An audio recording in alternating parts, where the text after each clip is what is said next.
Hi, my name is Ryan Young, and I am the Assistant Director of Regional Advancement at Miami University Regionals. And this is part of our MURALS professional development series, part of our Life Hack series.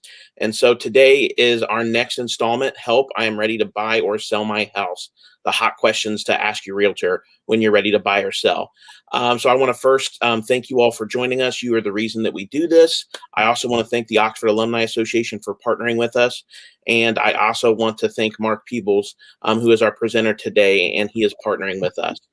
Before I introduce him, I would like to read his bio. Mark's been around the world of real estate his entire life, joining his father in the family firm after becoming a realtor in 2006. The recipient of numerous awards, he performs in the top 1% of agents in his industry. He founded NavX Realty in 2020, where he not only continues to lead a strong sales team, but also works with other agents to help them realize success in their careers. Without further ado, I am going to pass it over to our presenter, Mark Peebles. Mark, thank you for joining us, and we can't wait to hear what you have to say. Well, thank you so much, Ryan. I appreciate the opportunity just to talk about something that I love, and that's real estate. So I'm always glad to do it. I want to thank MURALS as well. And the Oxford Alumni Association. I appreciate you guys having me on to talk a little bit about this. So I'm going to pull my slides here, and hopefully you guys can see those now. Looks like you can.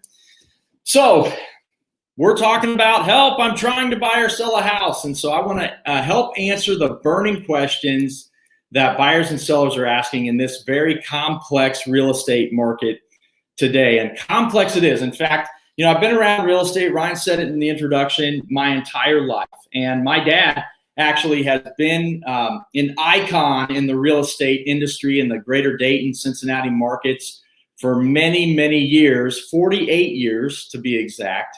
And we were sitting in the office yesterday and we were just talking about the complexity of this market. It is such a strange market. And my dad, in 48 years, someone that lived through the 70s and then the 80s. In the 80s, interest rates were 15, 16, 17%.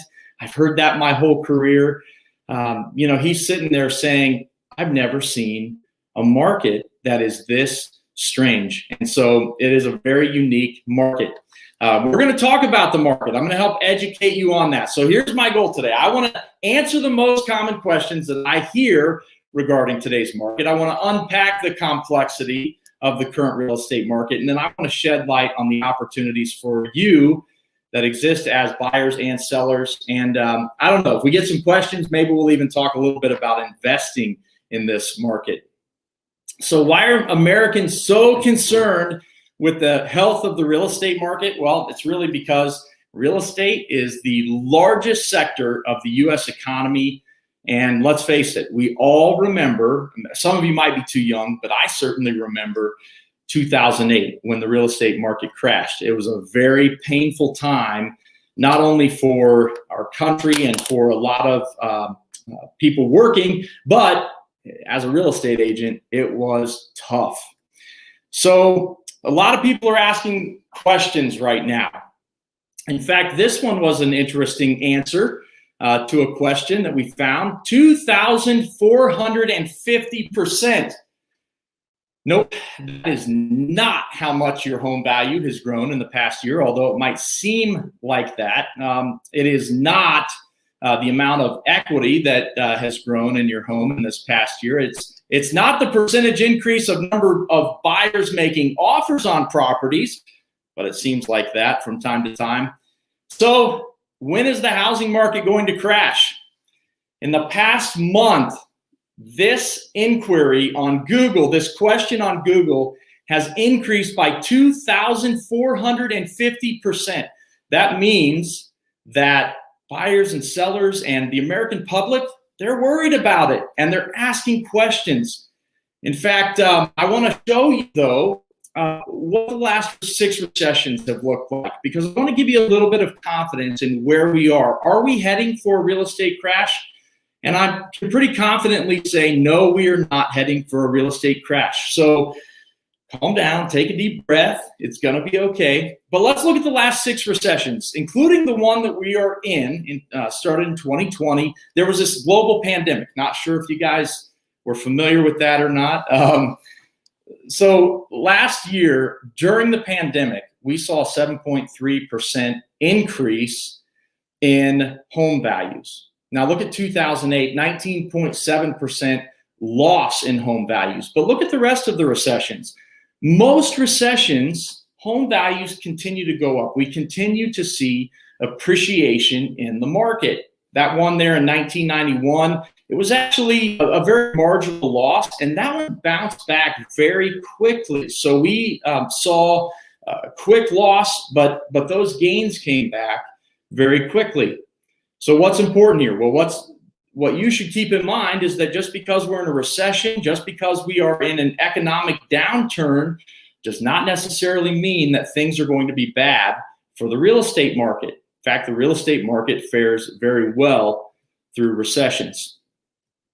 So why is the housing market so hot?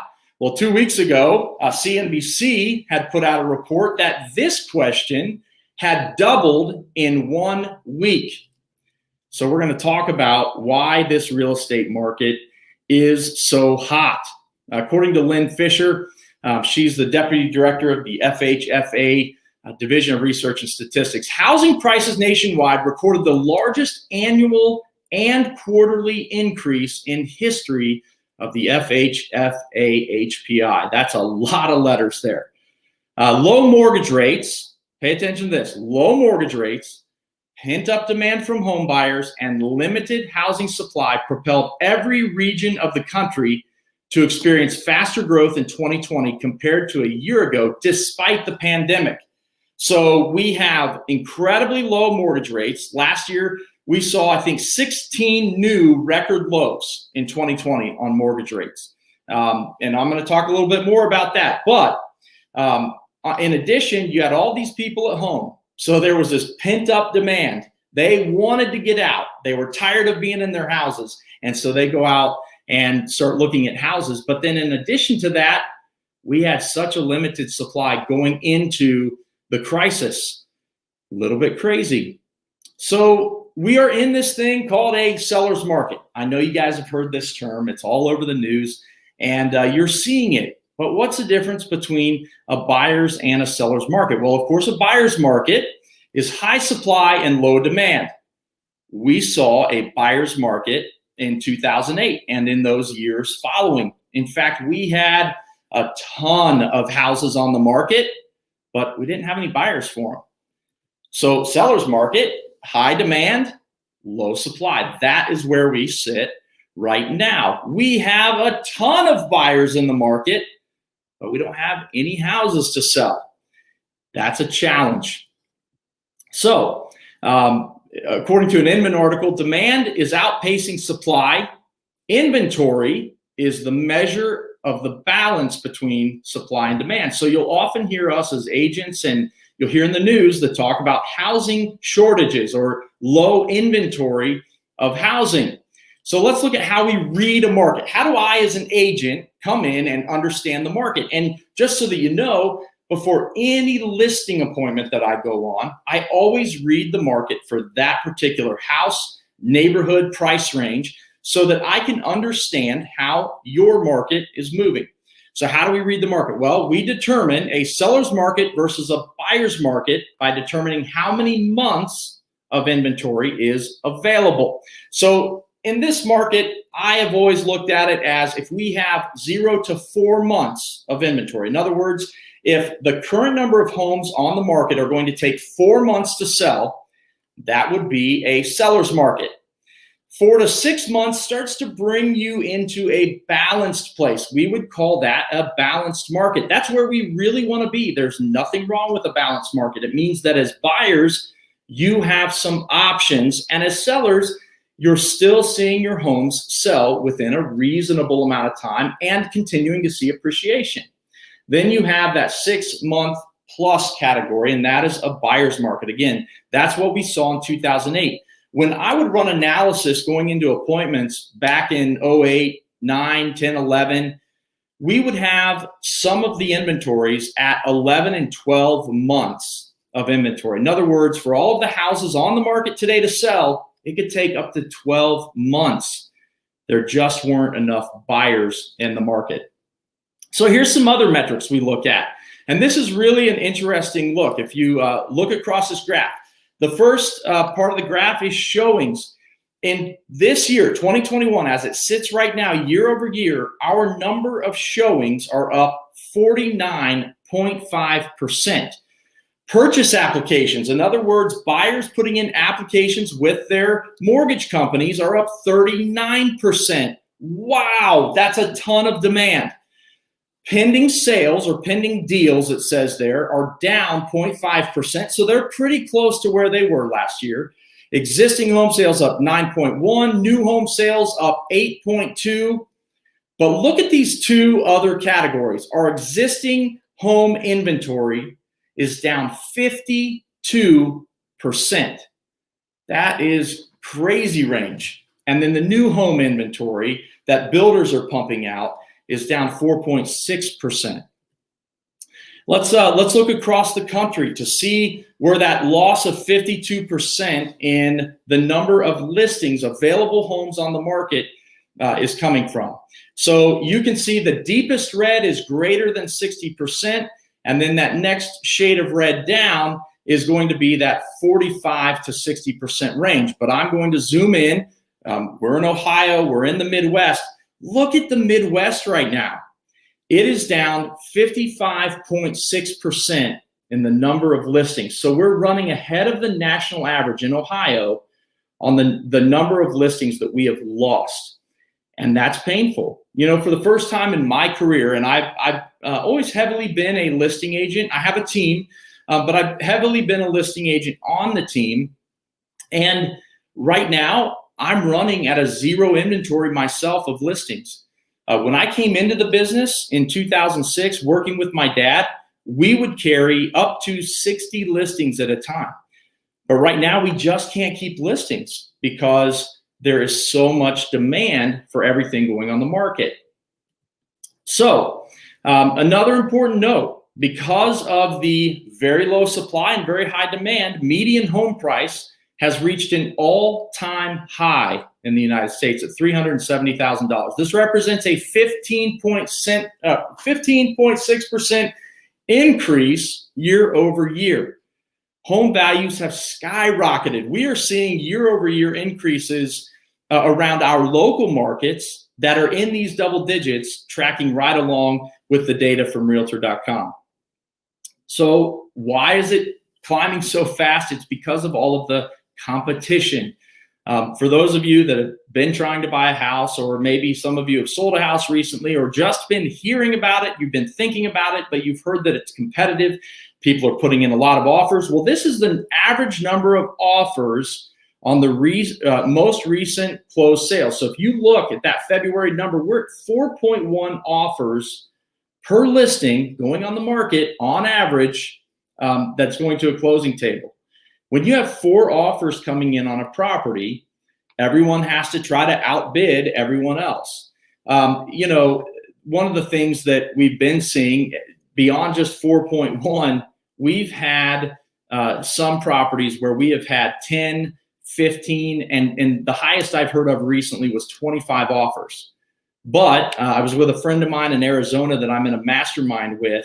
In his market, he's had up to 60 offers on one property. How do you pick? How do you know which is the best offer to go with? Again, complexity in the market. So why? Why do we have such a low supply and such a high demand? Well, let's look at that. In terms of low supply, a lot of people right now are not putting their houses on the market because they have a fear of being able to find a new place. Where am I going to go? There's a lot of people that want to capitalize on their future price gains. They think, well, I'll just stay here because my value is going to keep shooting up. Homeowners are content. In surveys that have been done, they are finding that there are a lot of homeowners that instead of moving during the pandemic or in 2020, they decided, we're just going to fix up our house, make it the way we want it, and then we're going to stay. So homeowners have become content. Right now, the United States is underbuilt by 2.7 million homes. We have a shortage of homes. I'll talk a little bit more about why on that in a couple of minutes. And then the silver tsunami has not hit like was expected. So what's a silver tsunami? Well, there's the generation, the baby boomers, who have held off on selling their homes. And because they've held off, they are right now potentially the largest home selling population. But so many baby boomers have decided, you know what, we are going to stay here. We will, make changes and renovations to our home so that we can age in place. And so we have not had that silver tsunami that was predicted and hoped for to bring some inventory into the marketplace. Why is there such high demand? Well, we've got record low interest rates right now. In fact, they are crazy low even still. When I was in college, I started college back in 1997, and I worked for First Ohio Mortgage in Columbus, Ohio. And I was telemarketing, and I would call people and say, hey, interest rates are at record lows at 6.75%. Now's the time to refinance. Well, we're down in the threes and even the low threes. And even you go to a 15-year, you can get well into the twos. Interest rates are incredibly low. In fact, talking to my dad, who did sell during that period when rates were in the teens, anything that is below 5% is still a pretty incredible rate. So just keep that in mind. Disposable income from the pandemic. Again, people had more money. They were sitting around their house. They weren't going out to eat. They weren't going on vacations. We've got a lot of extra income. Let's go and upgrade our house, creating demand. Then you've got millennials and Gen Z buyers, and they are now the largest home buying population in history. And all of a sudden, they are all buying houses. And so that has flooded the market with buyers. And then in addition to that, you have institutional investors who are jumping into the market. They're flocking to the market to buy investment properties. That becomes a hedge against inflation. And they found that up to 25% of all purchases are investors buying properties. So you're competing against investors in the market. All of that has created a ton of demand. So what's going to fix the inventory shortage? Well, simply, we can build more, right? It's not that easy, unfortunately. We're still feeling the effects in the building market from 2008. So 2008, market crashes, right? Not just do houses stop selling, existing homes stop selling, but new builds dropped off to next to nothing. And I know builders who actually lost their shirts during that time, went bankrupt, lost entire developments, and it was a painful time for builders. Well, at the same time, if you're not building houses, contractors can't make money. So contractors get out of the business. And then on top of that, young people stop getting into the business. So right now, the effects that we're feeling from 2008 are we have extreme labor shortages, even still. But on top of that, the price of goods didn't stop going up in 2008. In fact, now with COVID hitting, we have seen extreme cases of building material increases. Recently, I'm having my roof replaced. I was talking to my roofer, and he said, "Now, man, I got to let you know, if I was replacing a piece of OSB last year on your roof, a sheet of OSB on the roof, I would be charging you $35. Unfortunately, this year I have to charge you $100. That's a almost 3 times increase on those materials. So prices are crazy. And then you've got supply chain issues. One of my good friends runs a big electrical contracting company. He right now is limited. Like when he calls to order outlets, they'll only allow him to order 10,000 outlets at a time, or 5,000 of this and 8,000 of this, but they limit him. He has jobs where he can use 10,000 in a week, and he's limited to that on a monthly purchase. And so you've got these major supply chain issues driving prices up. So what else could fix this inventory shortage? Well, we could limit investors and second home buyers ability to obtain loans. So Fannie Mae has recently implemented new guidelines, which, if you're familiar with Fannie Mae and Freddie Mac, those are they set the guidelines for what we call conforming loans or conventional loans, so that a bank can give you a loan but then sell that loan on the secondary market. Well, Fannie Mae's new guidelines now says that only 7% of loans as of June 1st can be from investors or people buying second homes.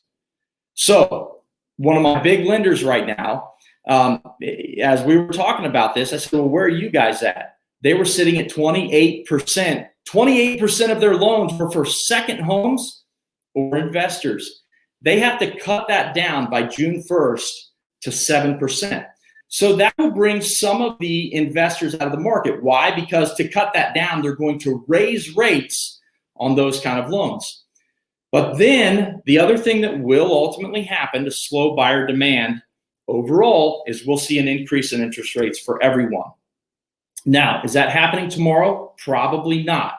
However, what the predictions are among the experts in the mortgage markets is that by the end of the year, we will probably see increases that will put us in the mid threes. And as we get into 2022, those will continue to increase. So just be prepared that we're going to see interest rates continue to go up.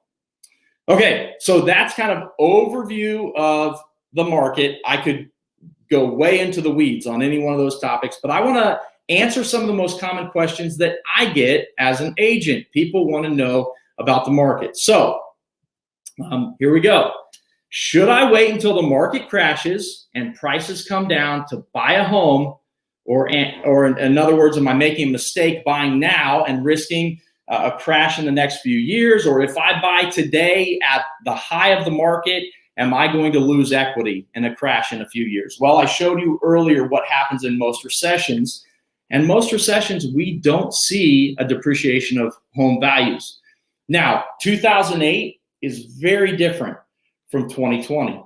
2008, we said that the mortgage and real estate markets, it was endemic. It was the problem of the real estate market crash. You had banks that were, I call it the pulse and breath approval. If you were sitting at a closing table and still breathing and they could feel your pulse, they would give you a loan.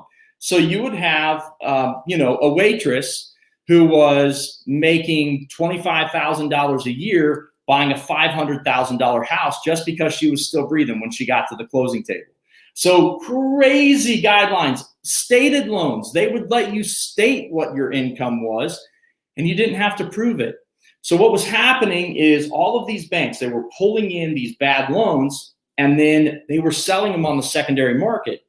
Well, eventually those loans started going bad. They all went into foreclosure. I mean, you hear the stories about people who would buy a house and never make the first payment, but through bankruptcy, attorneys and stays and everything else, they could keep that house for 3 or 4 years through that time. And so we saw this massive crash. It brought a ton of foreclosed inventory or bank-owned properties into the market. The difference today is that mortgage standards have tightened up tremendously. After 2008, a lot of new laws went into place and mortgage standards were tightened to a great extent. Till now, or so that now, when you look at even going into the pandemic, we were at an all-time low for new foreclosure starts. Yeah, but Mark, there was all this forbearance and isn't that going to lead to a lot of foreclosure going into this next year? Well, honestly, it hasn't led to what they thought it would because the government put protections in for foreclosure. And with that being said, it's not expected that we're going to see a lot of new foreclosure inventory come to market over the next couple of years. So are we going to see a crash? Probably not. In fact, this is an interesting survey that came out in fourth quarter. It was released at the beginning of the year, but it was said by the economists and experts in the industry that if you buy a $300,000 house today, that your home equity wealth will have grown by $54,221 in the next 5 years. So it is still expected, even now, even if we slow down in the growth of the market, it's expected that we will continue to see appreciation at least into the next 5 years. And then depreciation is highly unlikely, barring some kind of a catastrophic event like a pandemic or something. Oh, wait a minute, we know that that doesn't work. So we expect these values to continue going up. All right, so big question from buyers right now is, how do I position myself to win in a competitive market? I mean, if there's 20 offers, how do I win? You know, only one of those 20 is going to win. And so there's a few things that we recommend to at least put in better offers and to win. So first of all, you should always be represented, okay? Whether it doesn't have to be me, but you should have an agent that knows and understands the market, that is on top of the latest trends, the latest things that they can be doing to help you win, and then advise you well on properties. And I'll tell you this, sometimes the best advice you can get from an agent is, this is not the right property for you. Don't force it. I've had to say that so many times in this market because people feel so much emotional pressure to make an offer that they're making the wrong decisions. You need an agent honest enough to tell you when you're making the wrong decision. The other thing an agent can do for you is they can set you up on a portal that is direct from the MLS, regardless of where you live across the country. All of our MLS systems have the capability where as soon as we hit go or click live on a new listing, that it can drop into your inbox. It's the most accurate data and the quickest data on new listings. Then you need to be prepared with that to get in first, and having an agent that can get you in fast is important. Next thing is that you got to get pre-approved first. So you need to have a pre-approval letter. Even if you want to shop lenders, just get a pre-approval letter. I usually recommend talk to your agent. They're going to know local lenders. Your local lenders are going to help you to win because a lot of times sellers don't want to see a big mega bank that, you know, you're just another number in the stack, or in the pile. And they don't want to see big national lenders. Even I've never had a terrible experience with Quicken Loans, but even Quicken Loans, you know, you're calling someone that is not from this area, that's out of state. You never know where you're going to get appraisers from. So your best bet is to talk to your agent about the best local lenders to help you through this process. All right, then you got to be mentally prepared to make quick decisions. There's none of this, hey, I want to go home and sleep on it, right? Back in 2008, 9, 10, 11, you could spend a week sleeping on it. But in this market, you might only have a couple of hours to get that offer in. So you have to mentally prepare that I'm going to be ready to make an offer when it's right. I tell people, I'm never going to pressure you into buying a house, but the market will pressure you. So you need to be prepared for that. Then you've got to write powerful offers. We're seeing offers up to, sometimes even over 10% of the asking price. So on a $200,000 house, it's not uncommon to see 215, 220, and even over that. So you need to prepare yourself that whatever that asking price is, I'm going to give it, go for the gusto and go over that. Keep it clean too. So one of the things that I like to tell you in keeping it clean, don't ask for a lot of the extras. If you're from the Dayton, Cincinnati area, the contract, we all use the same contract. Like you can ask for a home warranty in there. You can ask for a credit towards title insurance.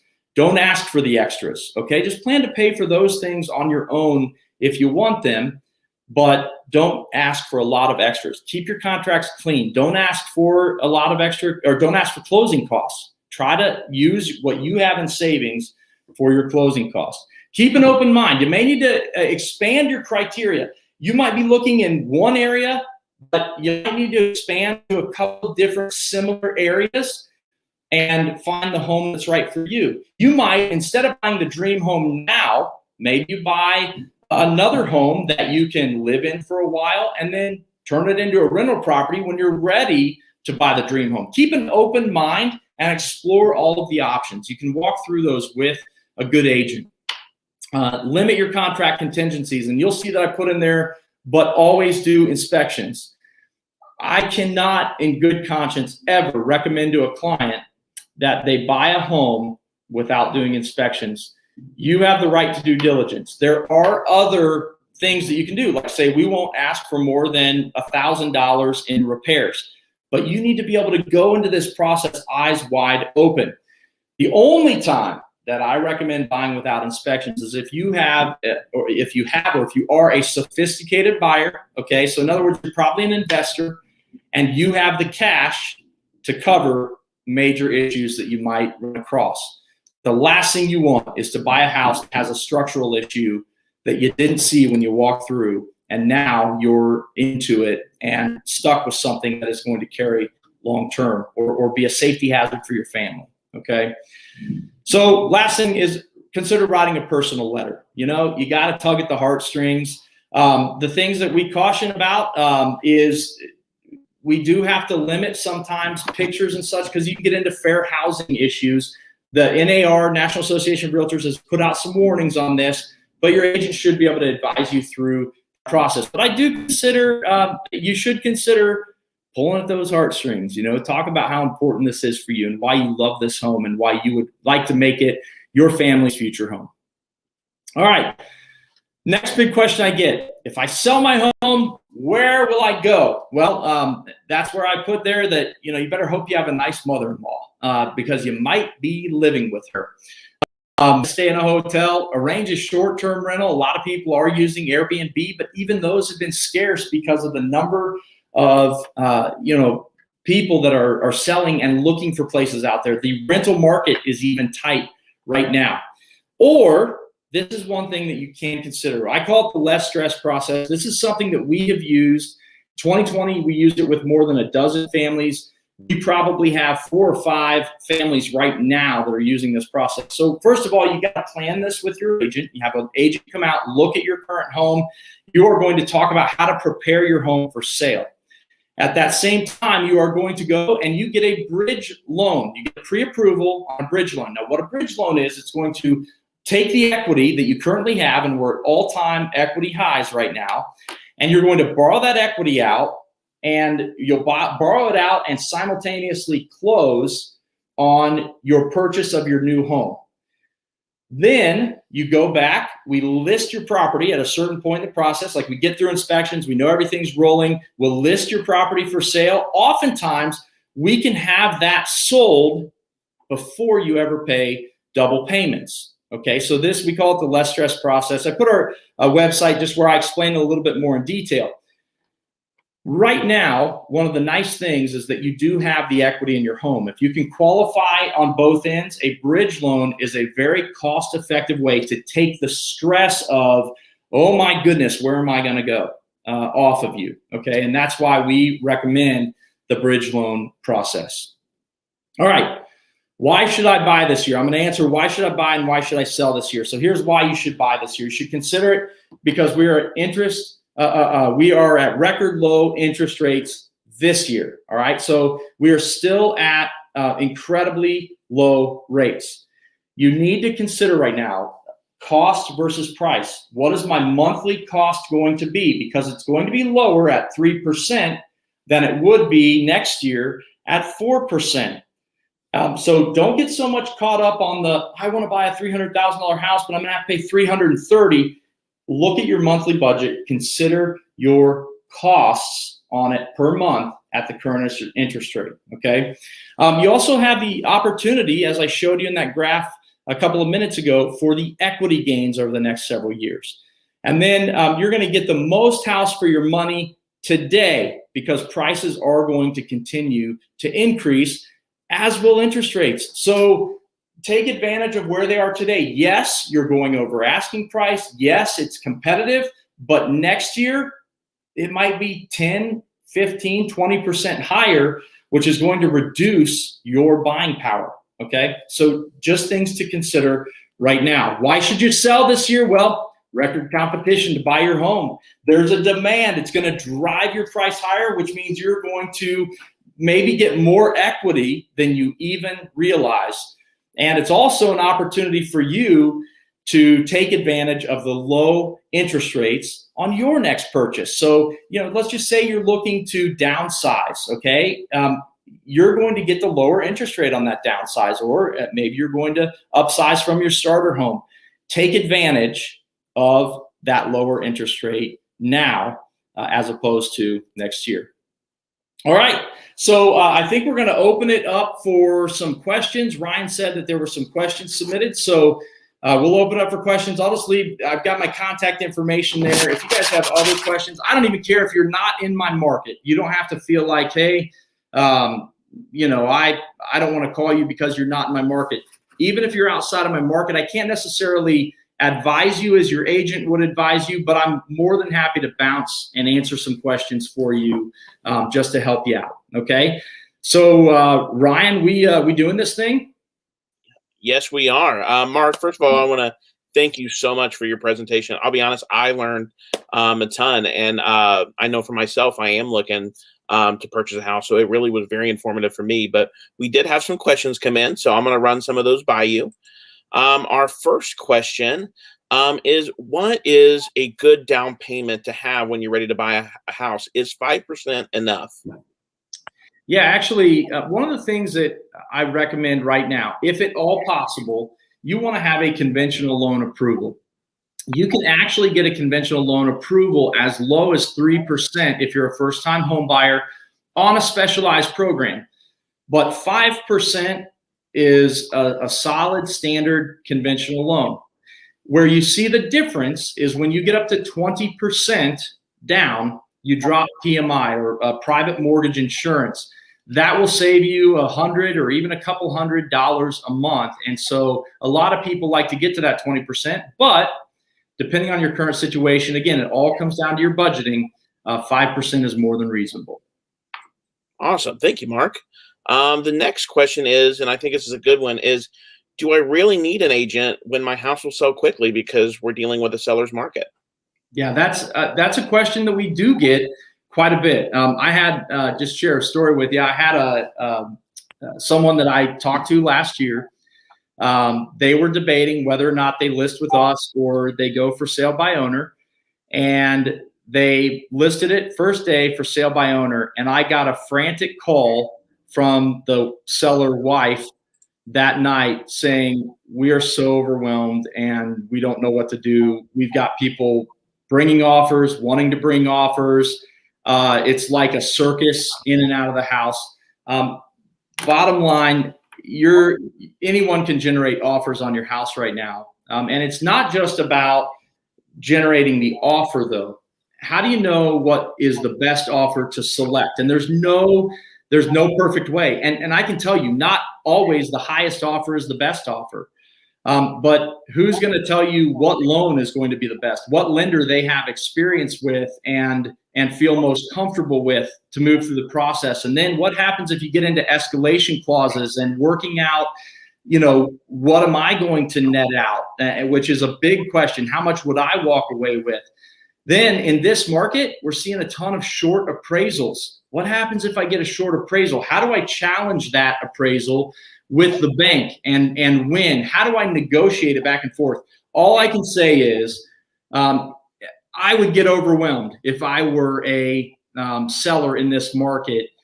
Making the right decisions on your contracts, on the way they're written, on the lenders, on the appraisals, on down the line, it can cost you a ton of money if you don't have someone that knows and sees these all the time. So I highly recommend considering an agent. And there was a study done a couple of years ago shows that on average, you net 6% more with an agent than you would selling on your own.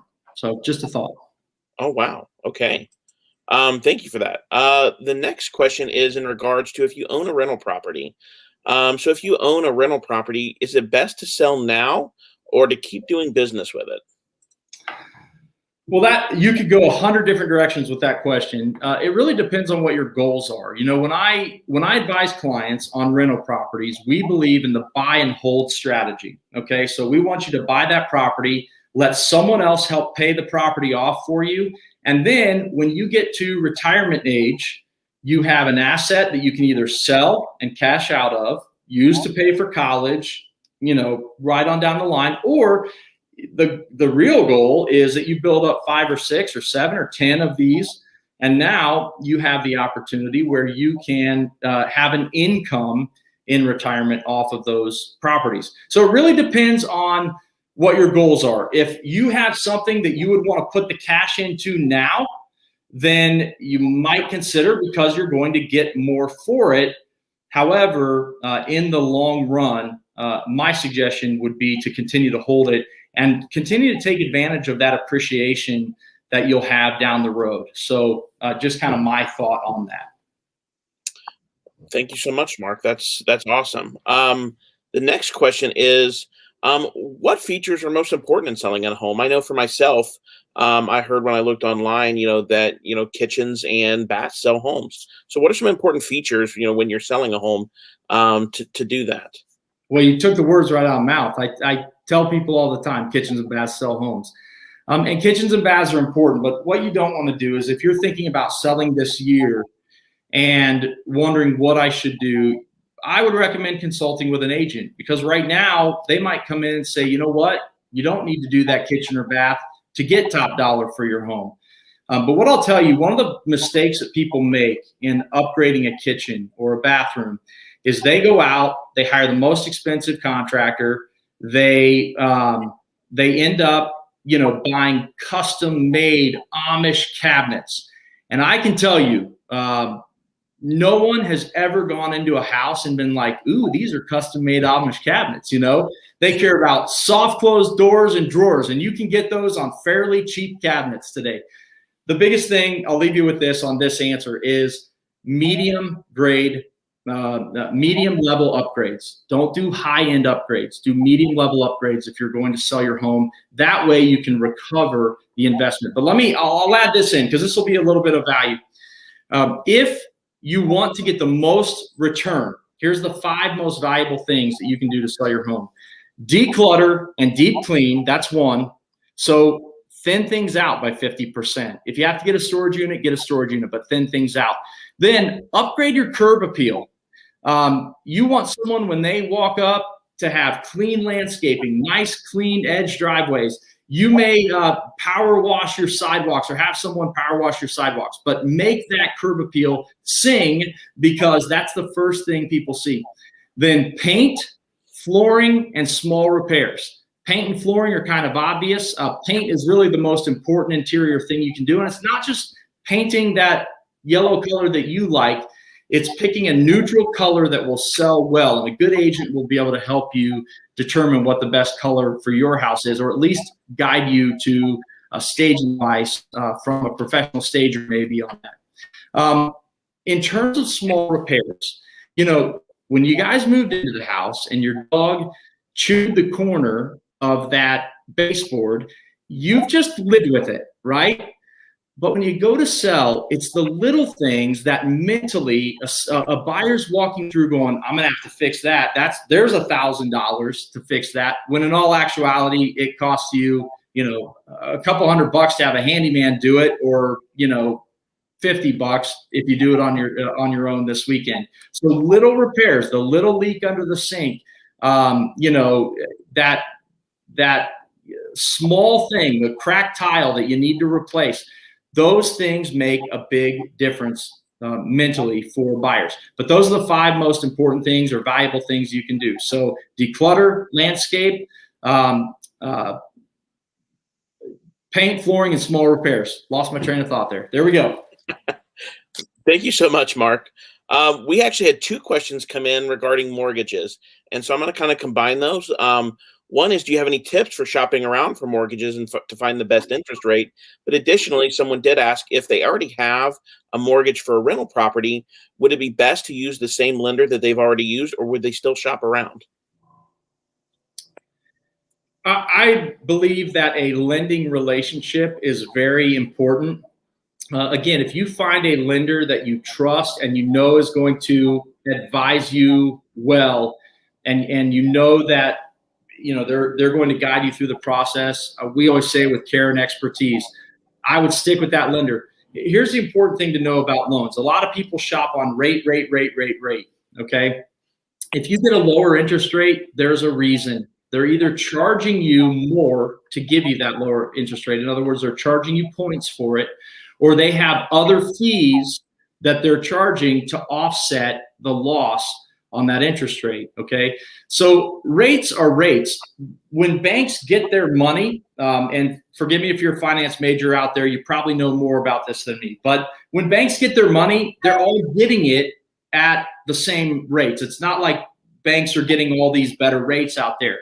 When they turn around and package it to you, they package it according to the market and according to certain fees or things that they're going to charge to make their rates look better. So I always, if you're going to shop, get a loan disclosure and go through it. And if they're a half point lower, then find out why they're a half point lower. It could be that when they lock you, they just happen to be a half point lower. They hadn't adjusted their rates for the day.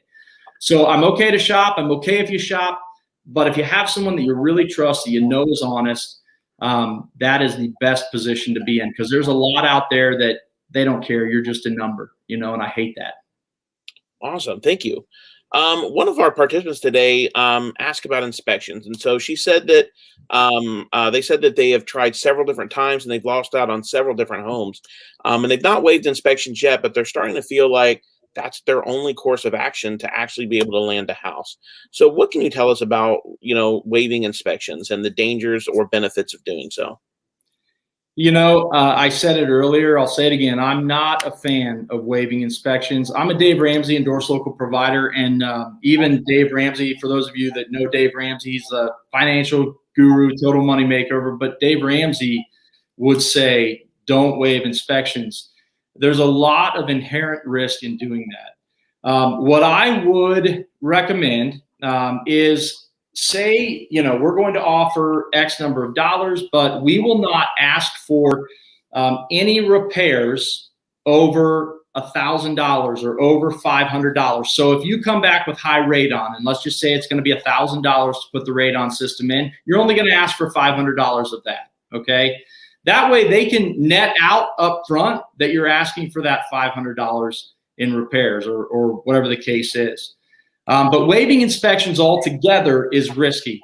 You can say we're going to waive a post-inspection. We will not ask for any repairs. We will accept it as is, but we reserve the right of the inspection contingency in the contract that, if we're not satisfied with the inspections, we can withdraw. There are ways to write that's a little bit softer. I always call it wordsmithing it. But that might be another option for you, but don't buy a house without doing inspections. You need to go in eyes wide open. Awesome. Well, actually, since you mentioned Dave Ramsey, one of the questions did come in is, how do people know how much they should pay for a house without kind of hindering their ability to pay all their, to manage their life? The words they used was becoming house poor. Yeah. So, do you have any suggestions for that? Yeah, I'll tell you. Biggest thing, Dave Ramsey says that your principal, interest, tax, and insurance should be 25% of your gross monthly income. So if you make $5,000 a month, your budget should be $1,250, right? Now, a bank, the way that a bank looks at it, they'll let you go on a debt to income ratio. Some loans go into the upper 40s. Some will go to 52, 53% debt to income. In other words, my payments on my debt are 53% of my income. I always tell people, you're going to qualify for way more than you want to buy. Do a monthly budget. Know what your budget is going in. And then when you meet with your lender, say, listen, we don't want to go over a $1,200 or $1,250 a month payment. Important to note, sometimes having that open mind as you're shopping can make a big difference. For example, my office is in Springboro, Ohio. Where I sit today, I can go 2 miles up the road into Montgomery County, and I can buy a house in Montgomery County with the same square footage, bedrooms, baths as I can get here in Springboro. But in Springboro, because I crossed into Warren County, my taxes are half of what they would be in Montgomery County. That's something to keep in mind, because if you shop into another county, into another city, taxes might be lower, and it might allow you to go a little bit higher on your purchase price and still get your needs for a home. So hopefully I answered that. 25% is my recommendation, right around that amount, and do a monthly budget. Know where your money's going. Awesome. One of the next questions is are cash offers rising, and what kind of effect is that having on the market? Yes, cash offers are rising. In fact, cash offers, one of the benefits that a cash buyer has is that they can actually buy the home without an appraisal. And so, you're not accountable to a bank or to, the bank's lending standards of having to have it appraised at a certain amount. So cash offers are winning a lot just because of that fact that they can waive appraisal. If in this competitive market, you have a family member, like if you have parents that can pay cash for something and then allow you to go back and refinance out of it later, that is something that we have had clients do that has been beneficial. Or you cut a deal with mom and dad or family members that they'll pay cash for it, and they'll put a mortgage on the house, but you can still make the offer as a cash offer. There's a lot of ways to do that, but cash is king, and those offers are winning a lot in this market. Awesome. The next question is, what is the current rate that realtors are charging to list your home or to help you find a home?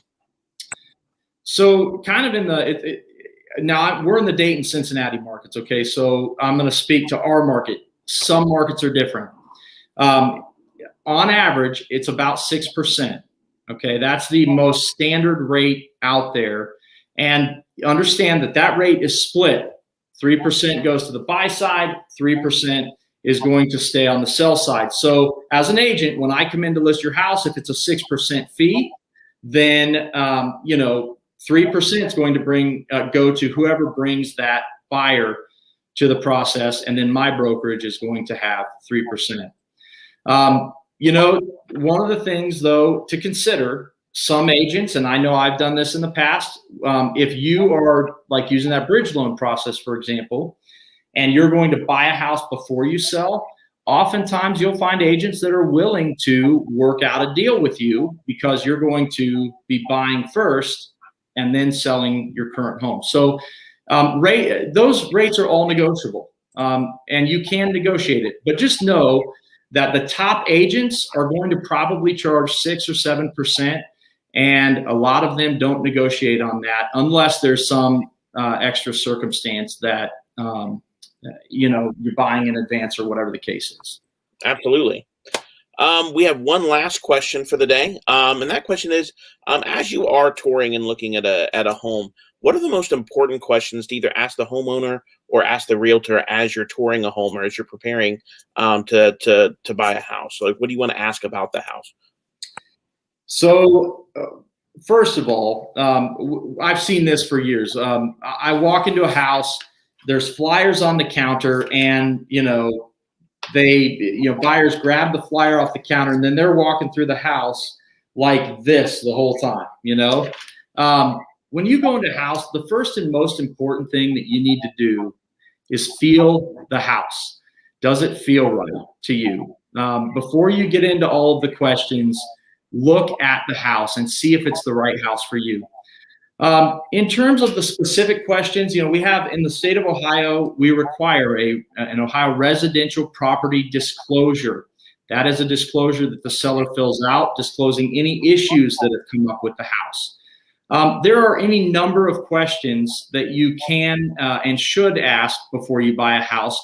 If you're really sticking to a budget, if you're going to be like, we only make $5,000, we can't go over $1,250 for our house, but we've only budgeted X for electric, gas, and water, then ask what those utilities are running every month. You could be shocked that there are houses that might be on a heat pump where their electric bill in the winter is $750. I've had that happen before. All that to say, you need to make sure that it still fits within your budget. And then other questions will come up as you go, but a lot of those are going to come up as you get into inspections and such.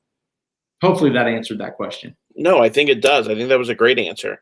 So it looks like we did not have any more questions come through. So Mark, I so appreciate you taking all those questions. I know that was a lot. And I want to just do some thanks. Again, I want to thank everyone for joining us today. You are the reason that we put on these professional developments and that we continue to have engagement opportunities. So keep your eyes peeled for some of the things that we're going to have coming up. We have another part of our Murals Life Hack series coming up in May.